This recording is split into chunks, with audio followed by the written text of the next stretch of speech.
పిల్లలు ఇప్పుడు ఒక్కొక్కరికి లేచి మీ అమ్మ నాన్న ఏ జాబ్ చేస్తారో చెప్పాలా? సరే సార్. రే గిరి, నువ్వు లేచి మీ నాయన ఏం పని చేస్తాడు చెప్పు. మా నాయన డాక్టర్ సార్. డాక్టరా? మరి ఇన్ని రోజులుగా మీ తల్లి తలనొప్పితో బాధపడుతున్నాడా? మీ నాయన ఇక్కడ మాత్రలు తెచ్చుండేదా? మా నాయన పశువులు డాక్టర్ సార్. తెమ్మంటారా సార్? తెలిసి తినుకున్నాడా?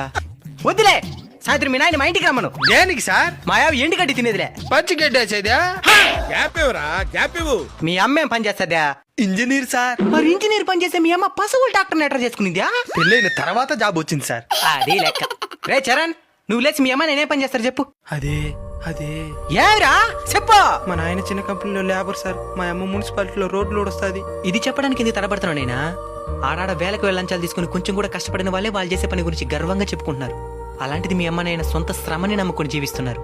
గర్వంగా చెప్పాలా మా అమ్మ నాయన కార్మికులని. సరే సార్. శ్రమని నమ్ముకుని జీవిస్తున్న ప్రతి ఒక్కరికి కార్మికుల దినోత్సవ శుభాకాంక్షలు.